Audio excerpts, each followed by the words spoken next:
In the 80s, Tom Cruise was able to make anything and everything look cool. F-15 fighter jets? Cool. Bartending around the world as a career choice? It's cool. Dancing around in your underwear and turning your parents' house into a brothel? Questionable, but yet somehow cool. What would 1990 bring? Well, more of the same, because Days of Thunder is not that bad.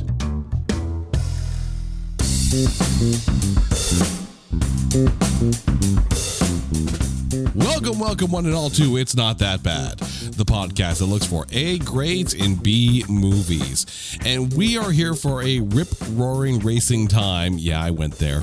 Because we're talking about 1990's Days of Thunder. And returning to the podcast to tackle this left turn of all left turns is Carson Elcombe. Carson, welcome back to the show. How you doing, man? Oh, Jason, thanks so much for having me, buddy. I am so stoked to get underway with this movie. It's been too long since I've been on, so I got the energy, I got the notes, so I'm ready to dive in with you, buddy. So let the listeners know, when you were pitching films to talk about this week, why Days of Thunder? I think it's an outlier, especially in Tom Cruise's filmography. When you say the name Tom Cruise, I really feel like this movie does not come to mind in the slightest, especially for, I feel like, the newer generation. This, in my opinion, is like Top Gun Light. It's that same kind of era, but it just didn't get the hype around him. And I think it's a really interesting film, even based on what went into it, how it was shot, filmed, how everything came together for this movie. It was just a really interesting piece that I believe does not get the love it deserves in the slightest.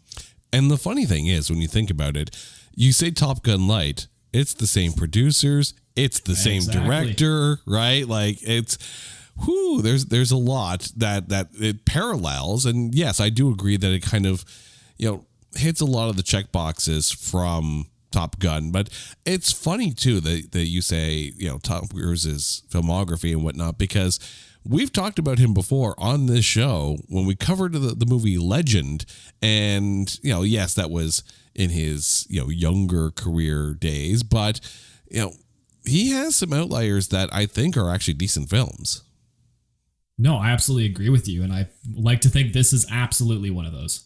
All right. Well, let's go deep into this film. But before we do, it is time to take Days of Thunder and trailerize it. The world of NASCAR is fast, exciting, and entirely predictable. Turn left 4 times, hundreds of times in a row. But director Tony Scott is about to set this race to cruise control, coasting through a threadbare plot with fewer turns than a super speedway.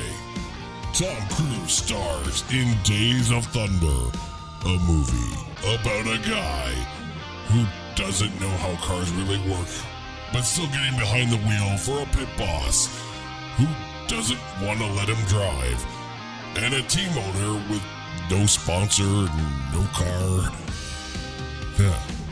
Together, they'll speed run through an entire NASCAR season until the top drivers, along with the storyline, hit a massive car wreck.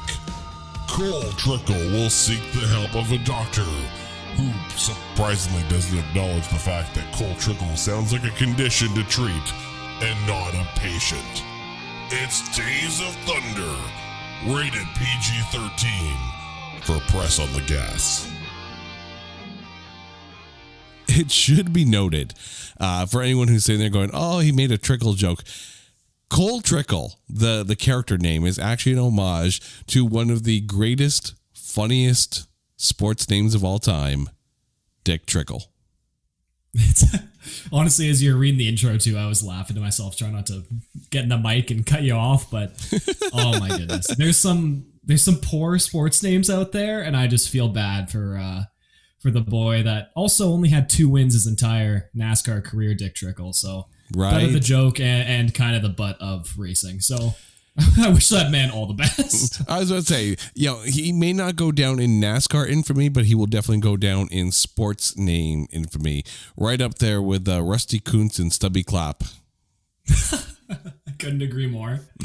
Right now, people are sitting there going, what the hell are they talking about? Why didn't they bleep that out? They're real names, people. Real names. Real names, real stories. That's right. Not the best stories, but, you know, do what you can with a name like that, I suppose. Well, speaking of names here, let's talk about who's actually in this film. No, it's not Dick Trickle. This film stars Tom Cruise, Robert Duvall, Randy Quaid, Nicole Kidman, Michael Rooker, and Carrie Elways and John C. Reilly. However, there's an almost starring in this film, and there's some namers in here, and we'll kind of go down this road a little bit here. As Rowdy Burns is played by Michael Rooker, apparently Tom Cruise wanted Kurt Russell to play the role, and I'm trying to picture that right now. I read that too when I was looking over the notes and just going into everything. And because Kurt Russell, and I believe it was the 70s, did The Last American Hero, which is essentially a loose biopic on, the name is completely dropping me right now. Junior Johnson, that's who it was. It was like a loose biopic on Junior Johnson, who is known as one of the greatest engineers and manufacturers in stock car history. And I think it's interesting to see that this would have been the second NASCAR title he would have been tied to, because he's vocalized in the past too that he doesn't enjoy doing racing movies, which was odd to me in an interview I found. So it just seems like a very safe pick, especially for the era, but one that just, I don't understand if he would ever actually do it or not. Well, first of all, let's be honest. Anything with Kurt Russell in it is going to be awesome because Kurt Russell is freaking awesome. I just can't, have that. I have that image in my mind of Kurt Russell from Death Proof, the Quentin Tarantino side of the Grindhouse duology, and him in that car, and probably about the same driving skill there. As Dr. Claire Lewicki, there's a bunch of names here. So apparently Robin Wright was under consideration, but apparently turning down the role, according to IMDb, turning down the role of Dr. Claire Lewicki. I'm going to toss these names out at you and just give me a quick yes or no if you can actually picture them in this role. And there's a few names here, and it's literally like the 80s, 90s, like who's who list. Kim Basinger. Ooh, no, I don't think that would have worked. Sandra Bullock. That one interests me a little bit, especially for that era when she was starting out in the late 80s, early 90s. That it's hard for me because Nicole Kidman and Tom Cruise met on this set, and that's how their relationship started and eventually crashed and burned, but that's another story. Right. But is it bad if I say that kind of works for me? Like, I just, in the role, I can kind of see it happening, especially with that little bit of like attitude to it too as the doctor. Yeah. Allison Doody, who most people will remember as Elsa from Indiana Jones and the Last Crusade, but was also recently in RRR. No, I can't picture it. Especially, I feel like all that's coming to my mind is Indiana Jones now. And I just, no, that one doesn't work for me at all. Jodie Foster. That's another interesting one. Especially coming off of kind of like some of her, I'll say, I don't want to say use the word darker, but just some of her roles around that time. I mean, you had Taxi Driver in 76. The year after, you got Silence of the Lambs. I think you had, Panic Room in the early 2000s. Like, I feel like the tone doesn't inherently fit, but honestly, I feel like I would have liked her in this, to be honest with you. So, yes. Sarah Jessica Parker. No, that one does not. Even just like popping into my mind, picturing her in the doctor's office with Tom Cruise. No, doesn't work for me. I can't inherently explain why, but no, that just doesn't seem to fit.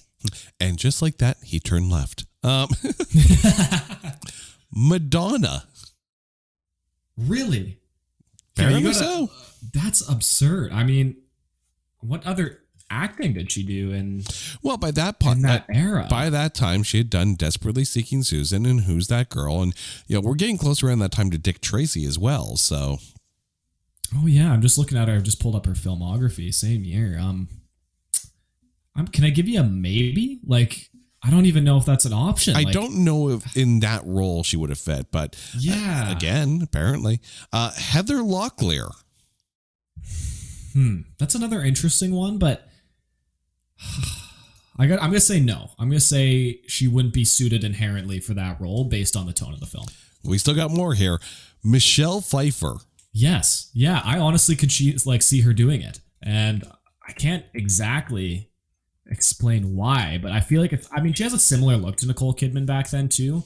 Oh yeah. I feel like she would have kind of fit like that heartthrob opposite of the main character. And I mean, like, what has she done around? Like, she did Batman Returns in the early 90s. She was coming off of, I mean, not coming off of, but Scarface in the early 80s. I'm going to say, yeah. I think that would have been an interesting take for sure. Molly Ringwald. You are just throwing names at me, eh? Don't blame me. Blame IMDb for having this list. Like, so she's coming off The Breakfast Club and Ferris Bueller and Pretty in Pink. Yeah. No, she wasn't in Ferris Bueller. I swore she was. No, she was not. That was Jennifer Grey. Oh, you are right. That is completely over my head. She was in, what other John Hughes did she do? 16 Candles? And Pretty in Pink. Yeah, those are the other two. Yeah, like, so she's going from like a comedy to, I don't want to say a serious role, but like one with more depth, I want to say. If you can say that about a Tom Cruise NASCAR film, but yes. Touche. I'm going to say, yeah, I think that would have been an interesting take. So thumbs up for me. Julia Roberts. Like, you know, when you are doing those like tests in the doctors and they're like, just the first thing that comes to mind if you're doing like diagnosis and stuff, my instant like in my head was yes. And I don't inherently know why. I just feel like when I think of the 90s, early 2000s, she instantly comes to mind. So yeah, let's do it. His Top Gun co-star, Meg Ryan. I feel like that's an easy, like, yes, just for the sake of, it's like we just said, it's Top Gun Light. So yeah, we're rocking with already so many similarities that I feel like even the chemistry after it, like you could have easily put her in. So yeah. Yeah, but that's Goose's girl. I mean, that's true. That is true. That would be a little disrespectful, eh? Mm-hmm. Yeah, that's a little tough. Too soon for Goose. Too soon, eh? Just three more here. Brooke Shields. No, I don't like, I feel like it's just such an interesting role to take in terms of like the opposite of Tom Cruise is always becomes relatively well known. And what was she doing then? Like the Blue Lagoon. So, and that was what, a decade beforehand. Yeah. Endless Love, I think, is the only other one I know. So I just feel like that would have been off-putting. But then again, we're also talking about a Tom Cruise NASCAR film, as you said. So put her right in there. Yeah. Sharon Stone. Ooh, so she would have been coming off of, or coming into Casino? And around the time of The Running Man. Sorry. Total Recall. Total Recall. Casino. I think she could have done it. I think there could have been an interesting plot there for sure. And finally, Ali Sheedy. Speaking of Breakfast Club. Interesting one too. Yeah. I actually don't mind Ali Sheedy in that. No, neither do I.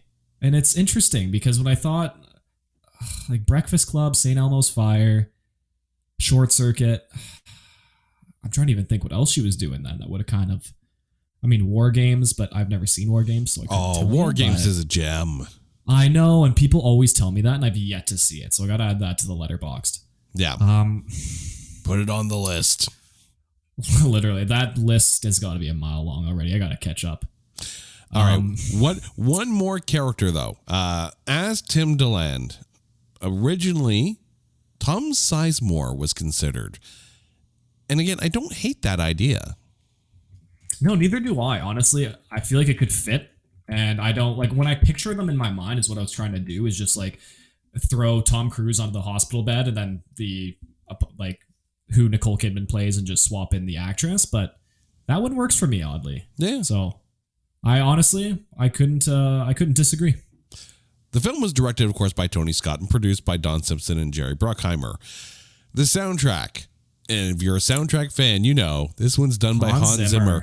But for the first time in this podcast history, we have an almost scored by, because apparently it was supposed to be Harold Faltermeyer, who of course did Beverly Hills Cop and Top Gun, but he couldn't do it, and it was actually on Harold Faltermeyer's suggestion of Hans Zimmer that he got the gig.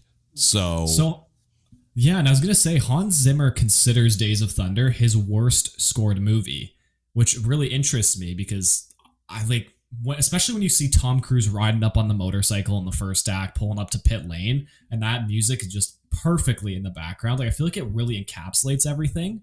But I feel like as the movie goes on, the music just becomes more mundane, and maybe that's because you're just constantly seeing cars flip, and that's the only on-screen graphic we're seeing for a good chunk. But I don't know. Like I think it's a solid score, not his best by any means, especially when you have some greats in there, especially in his future. But honestly, solid score to me. I think the one thing that this film does, speaking of the score, is it kind of leans on that theme a little too much. And, I can understand why, but the fact that, this is basically, like you said, Top Gun light, and I'm sure Simpson and Bruckheimer are probably looking for a Top Gun-esque kind of score, because it did have that, Top Gun theme kind of tone to it. You could get the little ingredients out of it to easily see that. This film actually was nominated for Best Sound of the 1991 Oscars, lost to Dances with Wolves and I Call Shenanigans, because I think the sound design on this was actually pretty good. No, I absolutely agree. Especially, so this is an interesting little side tangent. So this got an award for Paramount for having the most camera and audio equipment at any shoot. So they would film at all the tracks. I think they did Daytona, Darlington, and I want to say California were the three they shot at. And on top of the broadcast, they would bring all their own stuff. So there's an extra 28 cameras, mics, and a few other things that I'm completely dropping in the back of my head right now that got them an award for, I literally think it was the award was most used film equipment on a set. And I mean, when you have tracks that are 2.5 miles long, you're going to win that award.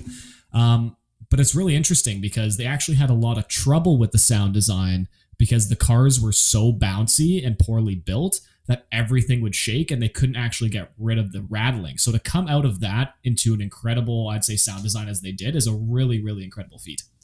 I mean, if you've ever had I know during the NASCAR races, they'll drop the commentators for like a good solid 2-3 minutes and a few laps there, and you just get the sound of the cars. If you've ever listened to that on like headphones, so you can actually get that the left right feel of the sound, like there's a distinct NASCAR sound, and it's very different from like IndyCar and Formula One. Like the cars just sound different. It's a lot deeper, right? Oh, very much so, right? But they did a really, really good job of the sound design in this one here.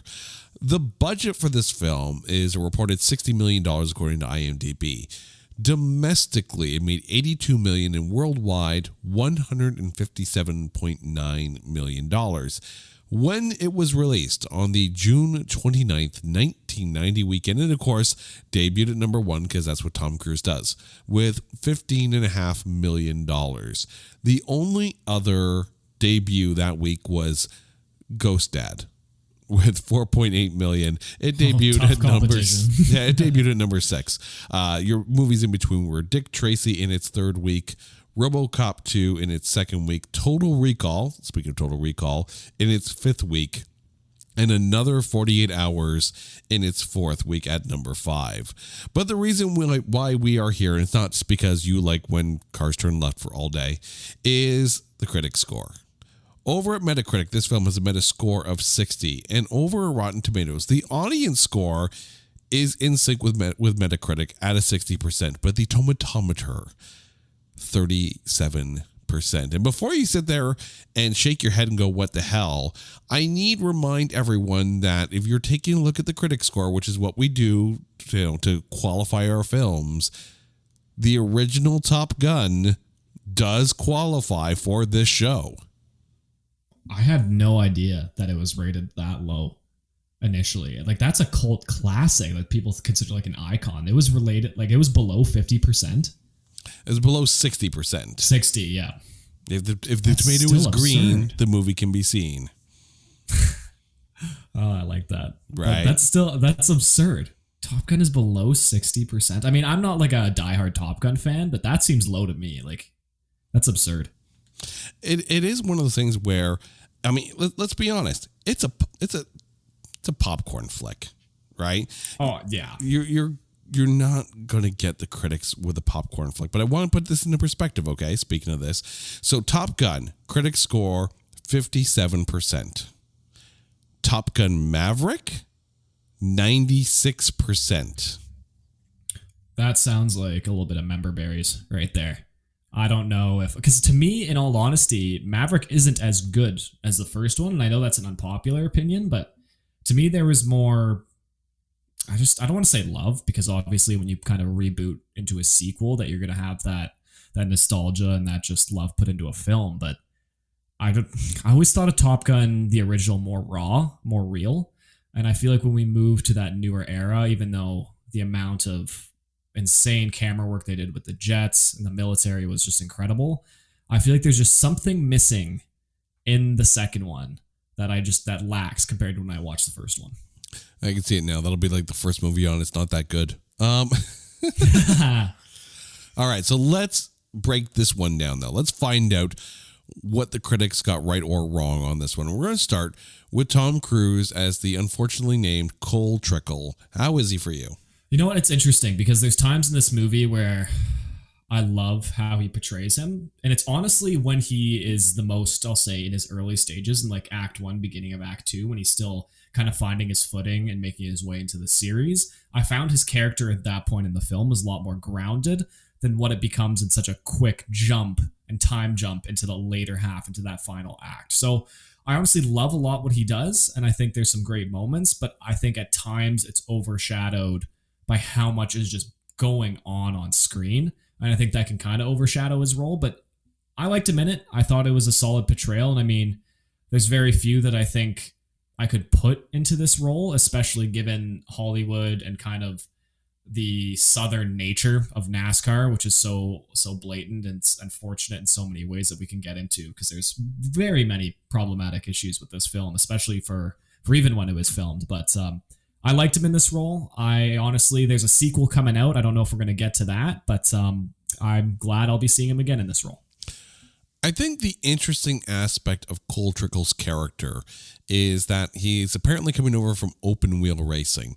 And the idea of someone who, let's be honest, looks like Tom Cruise, he is not tall, but he's fit. There's no question about that. But he's not tall. Like, he embodies what a Formula One or IndyCar driver. Yeah, in general, just a race car driver, right? Like the average height of an race car driver, motorsport, is 5'8". So that's, I mean, I don't even know how tall Cruise is. He's got to be like 5'7", right? 5'8". Like, I don't think he's super tall. So no, I know he's not tall, but. It's one of those things where you're like, well, the fact that even Tom, in the movie themselves, he's looking at Nicole Kidman going, how tall are you? And it's like, because, Nicole Kidman's tall. She's very tall from what I understand. I mean, have you seen her next to Keith Urban? That man is tall too. But, I just like how raw the portrayal is initially. And I mean, you just said it yourself, because he's coming from open wheel racing, and essentially what it specifies early in the film is he was in something called the World of Outlaws series, which is a open wheel oval dirt series. So it's essentially souped up go-karts, to simplify it, that rip around dirt. And it's kind of like the junior A equivalent in autosport and motorsport. So essentially, once you graduate that as a driver, especially in the 90s, everyone wanted to be at Indy. So that's a lot of the main goal of drivers, especially in that era. And I think they encapsulate that well. And I think Tom Cruise does a really good job at selling that. For the record, by the way, Tom Cruise is 5'7", right on the nose. I called it. Yeah. I think the thing, though, is that there's these moments where you have Cole's honesty. The fact that, he knows how to drive a car. He doesn't know how a car works. And that's both a fascinating and confounding set of, character trait, because you would have to think that a driver should know how the damn car works. But I wonder how true that may be, in that they know how it feels. They know how to make it do what they need it to do, but do they really need like an in-depth knowledge of, how to get the best out of the car? So the interesting thing with that is, especially for this era of just racing and stock car racing, you were a lot of the time building your own cars. Like, you had a very small team. Like, chances are your pit crew guys are the ones that were building that car and fixing it. And you were like kind of working on really razor thin margins as a team. So anyone that knew what they were doing was working on that car. So it portrays it really well as Tom Cruise as this young rookie hotshot coming in, because he's really uneducated. He knows nothing about the car. He is, from what we understand, he had some money growing up with his dad, and that's what got him into racing in general. And money is king in racing.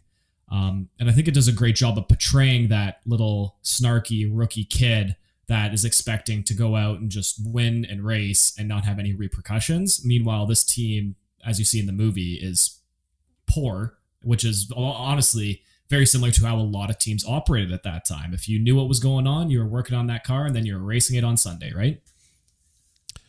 I think the biggest thing for me about Cole is that what's his motivation? I mean, aside from driving, right? He just feels like the tool that Tim needs to get the sponsor for, like, it's not Cole's journey.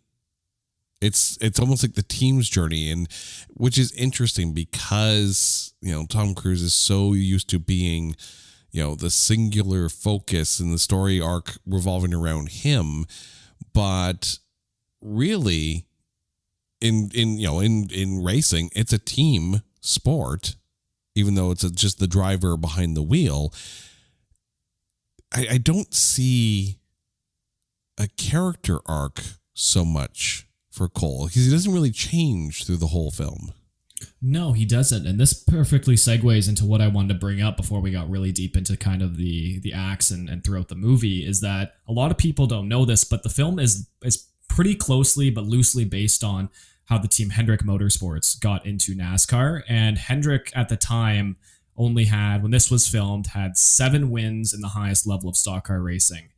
And they were essentially using this movie as a way to get their team out into the world and get people to know. And the movie is based on kind of the earlier start to their team. They first started racing in 83, and it took them till about 93, 94 to get really competitive. And this story is very close to what actually happened within the Hendrick Motorsports organization, to the point where Tim is based on Rick Hendrick, who was the owner. City Chevrolet, which is on Cole's car, is the dealership that Rick Hendrick owned for years to fund his team.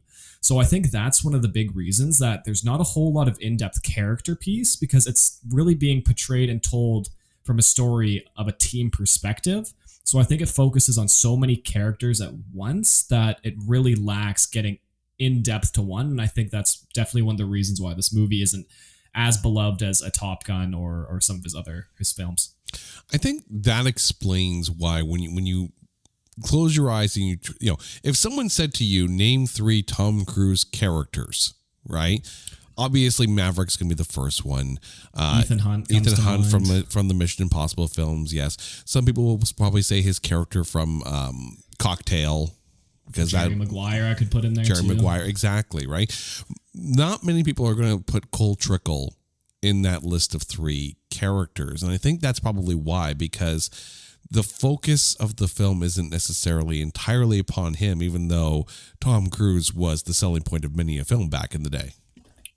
Absolutely. And still today. It fits well, yeah. No, absolutely. And I think for what this movie was trying to tell as a story, I don't think they would have near got even the budget, the box office revenue that they did without Tom Cruise. I think you needed a name that big to tell this kind of story about a small town auto shop that turned into a NASCAR team, right? And I think this was really the only way to do it. I mean, maybe you could have swapped into another big name, but at that point, he was one of the biggest actors on the planet. So I think it fit well into getting this movie out there. All right, let's move on to Robert Duvall, who played Harry, the pit crew, the maker of the car. Chief. Exactly. How was he for you? He is my favorite character in this movie. Absolutely. And it's a multitude of things. He just plays it so well. I love some of the lines he has. He makes me laugh every time I watch this movie. His delivery is crisp. I feel like he has real emotion, especially when he's in that garage talking to just the chassis of the car, saying what he's going to do to it, which sounds grossly sexual when you actually break down the movie itself in that scene. But every scene he's in, I'm instantly more intrigued. So I think that's just a great spot to have a character that whenever they come on, I'm just more intrigued into what he has to say. Now that you tell me that this film is, aligned at least with the story of Hendrickson Motorsports, I just wonder if there was someone, making those cars and did that, because it really felt like they were adding like that folksy mysticism to the building of the car. And, I could see it, right? But for the rest of the film, it felt out of place for his character. Like his good old boy attitude, even though he's a little, maybe a more mature good old boy, and then you have these moments where he's sitting there and, telling the chassis exactly what he's going to do to it. It's like almost like two different characters. So I wonder if the character of Harry was an amalgamation of different people.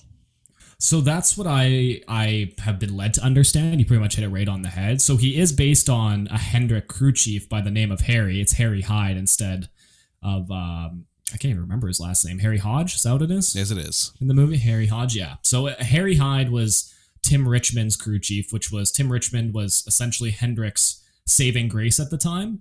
And it's very similar to what Cole Trickle was. He was going to be their guy. He was going to be what kind of put them on the map a little more. And from what I understand and what I've read into is that Harry is an amalgamation of Harry Hyde and a few other crew guys that were involved in the original Hendrick car. So I hit it right on the head. Randy Quaid has Tim DeLand, and to me, on initial watch, felt like the most realistic person of the three. But how was Randy Quaid for you? It's really interesting because every time I rewatch Days of Thunder, there's just this part in my head that I'm like, oh yeah, Randy Quaid is in this. And maybe that's because I'm thinking of him hiding from tax evasion in Vancouver. But it's just interesting that he does fit. And I mean, every time I look at him in terms of film perspective, I'm just ready to see Uncle Eddie in a bath towel on the street.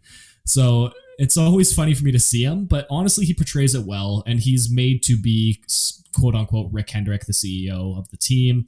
And he sells it well. He's got the emotion to do it. He acts like a real team owner does. And he really portrays the team how it would have been as close as you can in film and to get that fiction in terms of loose biopic, right? So I think he does a good job for what he is asked to do. The thing is, his portrayal is, fairly realistic, it feels like. Like the owner cares about the sponsors, cares about the results on the track, and the people are, he knows that they're the right people for the job, but he's not going to coddle them. He's not going to sit there and defend the antics if it upsets the sponsors, right? Like you have to have that balance, and I felt that he handled it in a very realistic way. No, he absolutely does. And you got to, like, motorsports is the most expensive sport in terms of team operations day to day that you can get. It's hundreds of millions of dollars spent in a year. Sometimes, like I know Formula One now had to implement, just as an example, a cost cap that they can't exceed because some of the big teams were spending close to $1 billion a year on just R&D for their cars. And I think when you put a 90s, late 80s blue collar guy that wants to start this team and he's got backing and he's got money, but you got enough to really just get yourself on the map and pray that someone wants to throw their logo on your car, he sells it really well. Oh yeah, like if you were to take someone working in motorsports now and show them this film and the making of the car, they'd be like, "Oh dear God, it's the medieval ages," because absolutely the science that goes into perfecting the car, especially in Formula One, there's a lot to it, and clearly no one told Red Bull that there was a cap. But I digress. I digress. Michael Rooker, a young Michael Rooker playing Rowdy Burns. First of all, I had to shake my head because I had this picture in my head of him as Yondu, of course. But then here he is, and it's like, holy crap, he's a lot younger back then. But how was Michael Rooker for you? I think he was a really good opposite to Tom Cruise. I think the duality in their tones and their emotion, and just you have because I mean, Michael Rooker's a young guy in the movie, so he's not like a seasoned veteran, but he's a solid, cemented driver in the Cup Series. And I think he does a really excellent job of putting that little bit of like flair onto his role as a bit of like a cheeky. He's got big ego and he's going to do what he does on the track. And you see that throughout the film. But I think he keeps it well intoned. And when you get to the later acts of the film after the accident and when he's kind of rehabilitating, I think that's when you see him at his best. And you really see into him as a driver, as a person, as a family man, into what he goes through. And I think he does a really good portrayal of what he's asked to do. I think one of the things that I like about his portrayal in this is that there isn't really redemption arc for Rowdy. No, it's actually really sad when you kind of step back and look at it, how it all goes down for him. Yeah, I mean, it's not even like, the crash happens and all of a sudden we feel bad for him. No, his personality hasn't changed at all. All he still cares about is winning. I mean, yes, his motivation is that, his family and his bills are paid because the car wins, but that's still a selfish motivation. And even, when Tom Cruise goes to see him, at his home to get him to go to the doctor and whatnot, he's sitting playing pool while his wife is looking after the 3 kids, one of whom is screaming extraordinarily loudly. We're not supposed to like Rowdy really at all. And it's fascinating that he doesn't have that redemption moment. Normally when you have a character go like that, you feel bad for them at the end. I don't feel bad for Rowdy. Well, I feel bad that he doesn't drive, but I don't feel bad for him as a person because he didn't really learn anything from this. No, and I think when we talk about a redemption arc for the character, I feel like his redemption comes from his relationship with Cole. I think that would be, in this situation, considered his redemption and the rebuilding, or I should say the building of that relationship, right? And I think that's kind of where the movie takes it in terms of his arc.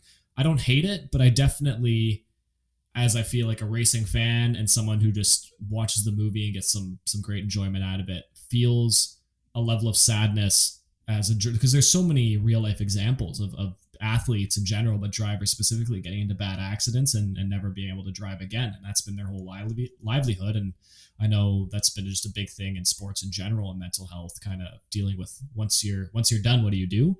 I think that's where I probably get the most emotion from Rowdy as a character, is when I view him from the lens of a viewer. But I honestly, I do like him in the role. Like, I can't say there's someone else out there that I'd prefer. And I mean, he's a notable character, especially in like the NASCAR community. There's a current driver right now whose nickname is Rowdy based on this. So it's not to say he's not popular. I think, obviously, you take a look at drivers like Paul Tracy and James Hinchcliffe, right? Yep. Who have been able to transition to a post-racing life. But yes, there are going to be those drivers who, once they're done, they're done. Absolutely. I do appreciate you also throwing out names of 2 Canadian drivers. I like that. Well, clearly, if you're going to land on your feet, you got to be Canadian, right? Absolutely. Not saying, but I'm saying here. Nicole Kidman, of course, who played Dr. Claire Lewicki, and not everybody else who was offered the role of Claire Lewicki. It's interesting because this is a popcorn film. There's no two ways about it here. But I think Kidman almost brings the level of acting up in this. I think her scenes in particular are a nice step away from what's going on. The whole movie runs so quick and it's just boom, boom, boom throughout every scene that I think whenever we see her on screen, the entire tone of the film slows down. And I think we get some really powerful acting in some of those scenes. And maybe it's just for the fact that I'm finally getting some actual minutes of just on-screen storytelling that aren't filled with, I'll say, action. But I think she plays a really integral part in this film. And I think without her as a character, we would be looking at more of just, I don't even know what to call it, just your typical, and not to say it isn't, but that 80s, 90s dude action flick, right? I think she sets the tone well for the scene she's in, and I think it's a nice break from the movie. I think that the other thing too is that, At no point does she ever really lose who her character is, right? She's a doctor. She's professional, right? Cole is still, at the end of the day, her patient, even though she's fallen for him. But it's not a swoony falling for. It's almost like the opposite of what Kelly McGillis did in Top Gun. She felt very swoony when they got together. Here, it was very, albeit not professional, but still a professional attitude about it. And at no point does she ever fawn over him. At no point does she ever go girly, right? For lack of a better term. For sure. She's still the adult in the room. And I think she realizes that because of what Harry told her, that her approval and the way she thinks about Cole affects Cole, because he doesn't want to feel like he's disappointed her or offended her. Like, she realizes that Cole isn't the matured level that she's at. 100%. And I think it fits well into the movie. I think she's the one person that quote unquote will call him on his bullshit if he were to actually do anything. And I think it fits nicely. It's like I said before, like, it's just a nice change in tone where I feel like I'm actually seeing a relationship built in this movie that isn't solely focused on the driver and the car. And I mean, we get a little bit more of that with Michael Rooker to an extent, but not till the last act. And then we get that minorly with Harry as well. So I honestly think that this is just a really nice step back from the movie to see what you're watching. And it's just nice to see a real relationship form between two characters. Carrie Elways is playing Russ Wheeler. By the way, if you're going to, have a driver in your movie and your last name is Wheeler, like, what's next? Have a driver named Will Power? Oh, wait. Yep. And Russ Wheeler is probably my least favorite character in this entire movie, to the point where he actually frustrates me. And I don't know how much of it is actually like Carrie Elwes as like the actor, as much as it is just what he's given as a script and how the plot goes. So he comes in replace of Cole to drive the car, and he ends up getting a job from it, but yet he still then hates his teammate, which makes zero sense at all. If you get a ride in the top level of stock car racing, especially when a guy was injured and you took his place, it sounds bad, but you owe the man your career after that, because that's a lot of the time. If you don't perform when you're brought up like that, you rarely get a second look, and that still goes true today. So I think it's just, I don't know if it was a lack of just knowledge or they just wanted another antagonist, quote unquote, to throw at him. But to me, it's a flop part of the movie, and maybe that's a little too heavy. But it seems unrealistic to me, and I think that's where my mind just kind of tunes out. I think that's where, and I can't believe I'm making this comparison, but it is a racing movie, so I'm going to make this comparison. The movie Driven, starring Sylvester Stallone, explored more of the team driver mentality. I think a little bit better. They didn't do much better in that film, but regardless of, the thing with Carrie Elways is that there's one moment where you know exactly who Russ is, and it's, when he first meets Cole and says that he's going to drive for them, kind of thing. And it's almost like Tim's got to prompt him to say something nice to Cole and whatnot. And Russ is, for lack of a better term, a social climber. And he says exactly what he needs to say in order to make himself look better. He in this film, in terms of what they're trying to go for and the tone they're setting, he's like the poster boy for what you want in your car, minus what he does literally behind the scenes the entire time. Yeah, no, he's going to do what he needs to do. He'll walk all over you, but he'll say the nice thing in front of you because he knows that if he doesn't, then he looks bad. It's, you needed a villain. And I think that's the other thing too. Like, until Russ shows up, we didn't necessarily have a villain. We had a rival in Rowdy, and then they kind of made up, and it's like, okay, well, they're friends now? Like, and you still got at least a half an hour of the film to go? Like, what are we doing now? No, exactly. It's just my least favorite part of the movie is those scenes, which is sad because there are some like entertaining like blips that come out of that time of the film, and it's just it overshadows it for me. Like it seems unnecessary. I feel like you already have a decent enough rivalry going with Rowdy at the time, and you throw in another character, and then you just randomly throw in Dom Simpson for some reason. I don't know if we were gonna get to that, but him at Don Simpson as Aldo Benedetti is just also completely random and does not fit for me in the slightest. But yeah, it's just off-putting. It just changes the tone of the movie, I feel, from a growth of this team to just an unrealistic internal battle, which you never see, at least in NASCAR, from what I understand. I mean, it gets a little tighter when you go into different racing series, but you never see two drivers just tearing it up like that and costing a team money, because you would be both getting the boot if you're wrecking that many cars. All you got to do is watch Drive to Survive to know that one. Yes, sir. One final actor, but even though it's a smaller role, it's John C. Frickin' Reilly. So you got to talk about him as Buck Brotherton.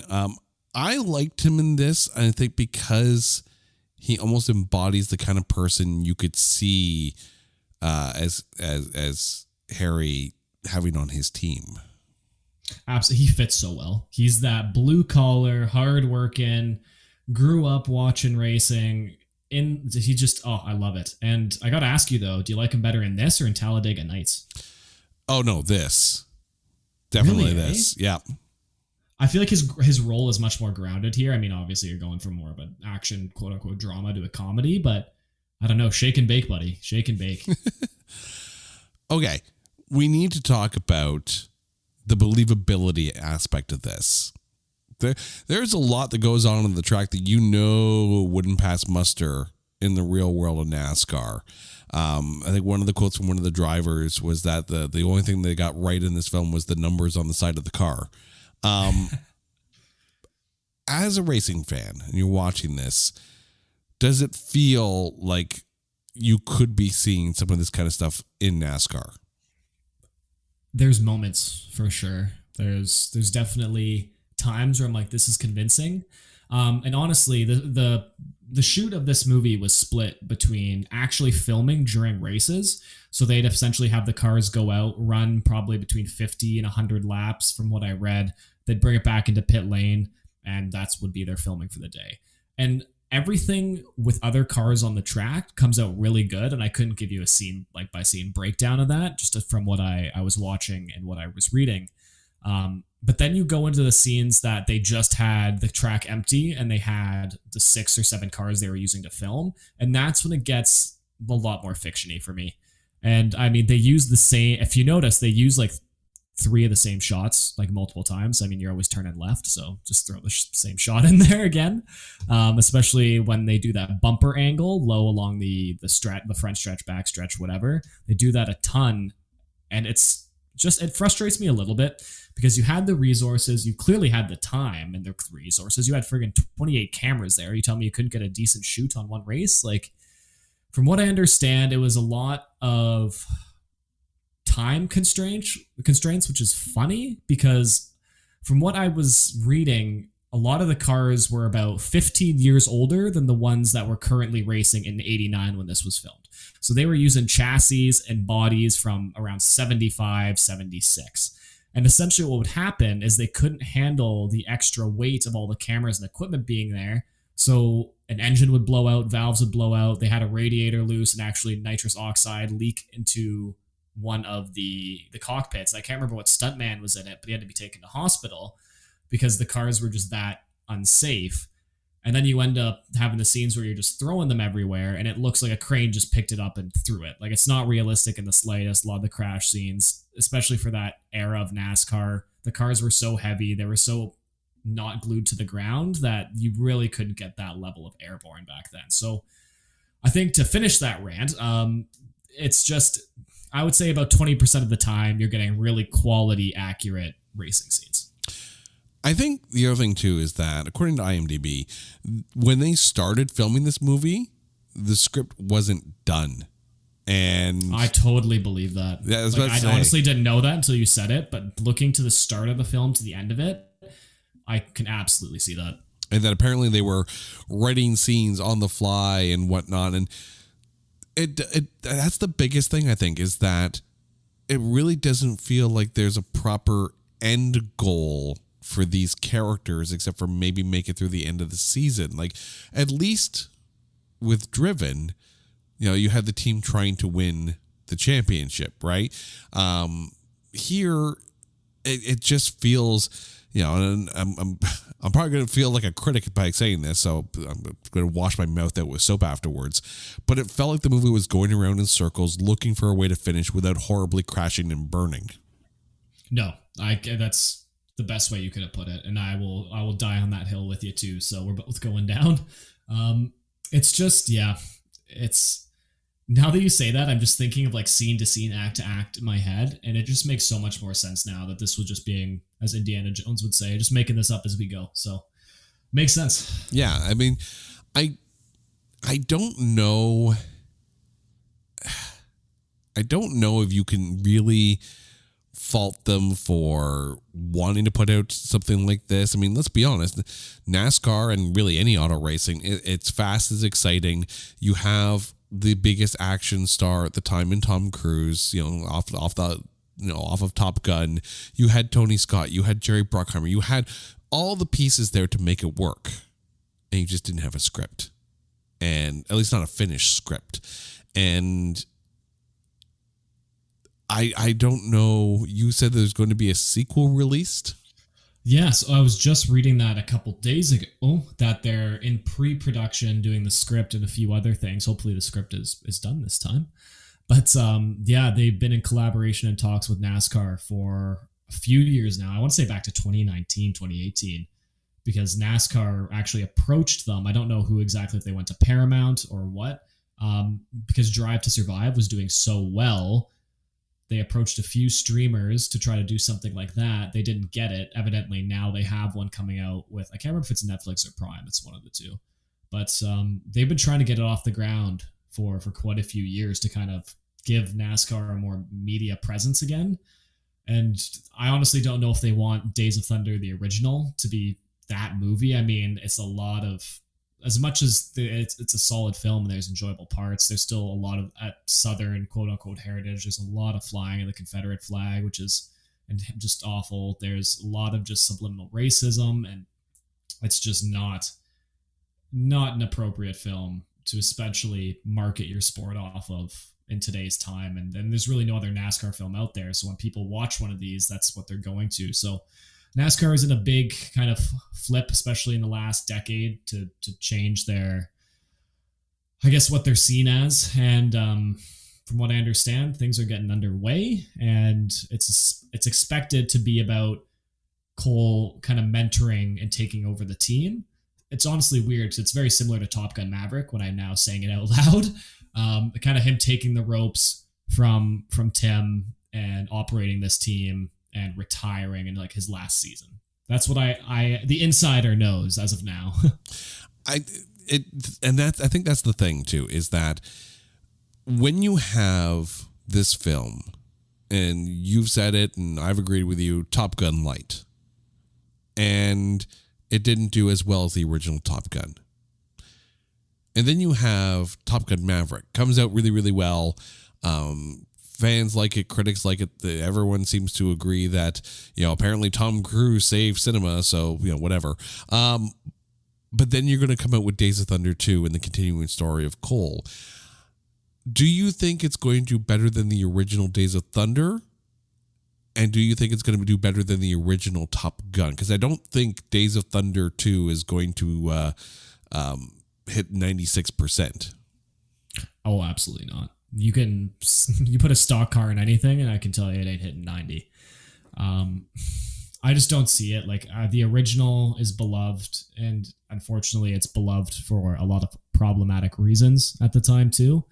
I think you're going to get those hardcore old fans that thinks that's the way it should be, and that's still a problem in modern racing. And I just don't see, especially in today's time, it being that positive of a film. I mean, I think it'll be solid.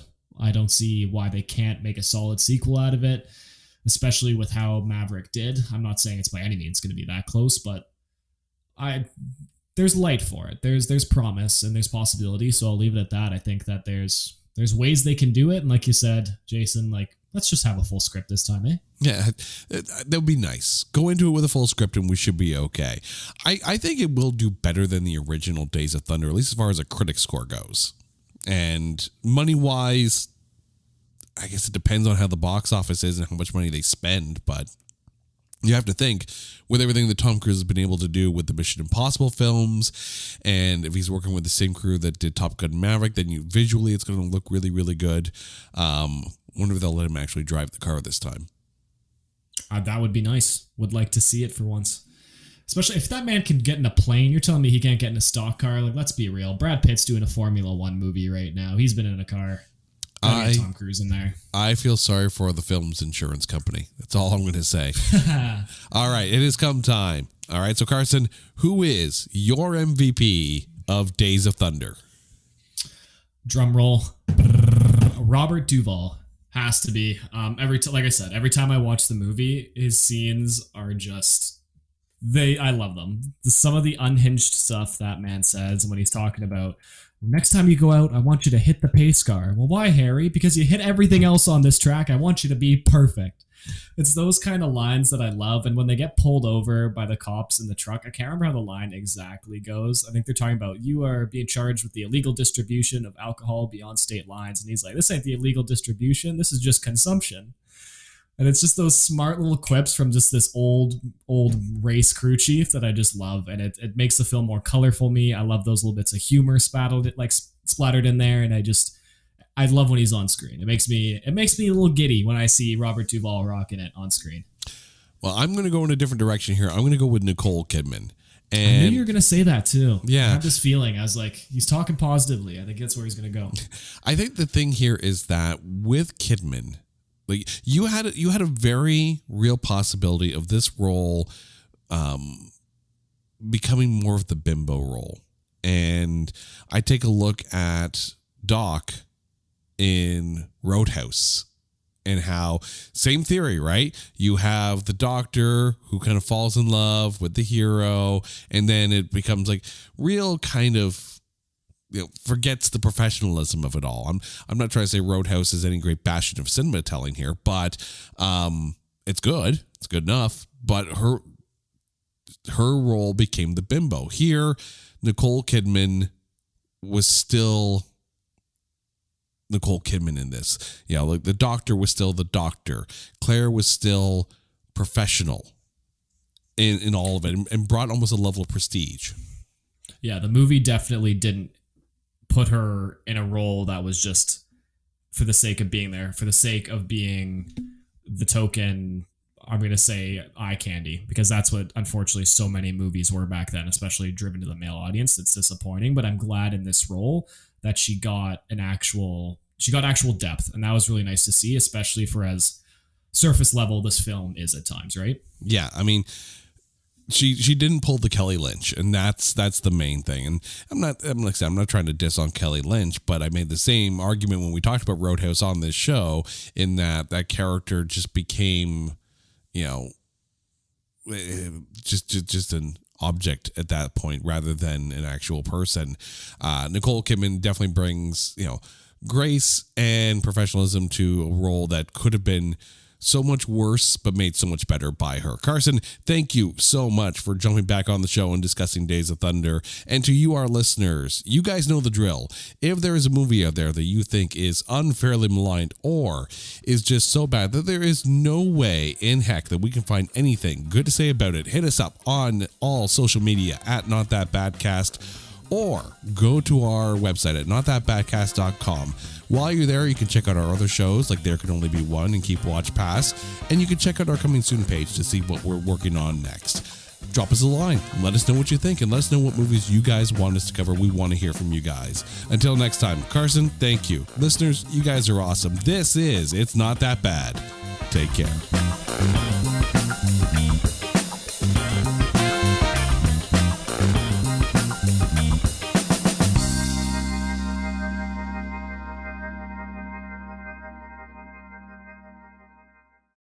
Hey folks, Stefan Shirazi and Renee Richardson here from the Metallica Report. And we are proud members of the Pantheon podcast family, where the best of music and podcasts unite. We've got something pretty cool for you. We're giving away an exclusive Metallica merch package worth over $250. That's a whole lot of Scary Guys, skulls, M72, and other sought-after Metallica swag. And we've made it easy for you to win. Follow and share the Metallica Report, and you're in the game. Go to pantheonpodcast.com/Metallica, enter your email, and hit that button to be entered to win. And just like that, you're eligible for our monthly exclusive Metallica merch package. And guess what, rockers? You can enter every month, so just do it. And while we love our global brothers and sisters, the lawyers won't let us ship outside the U.S.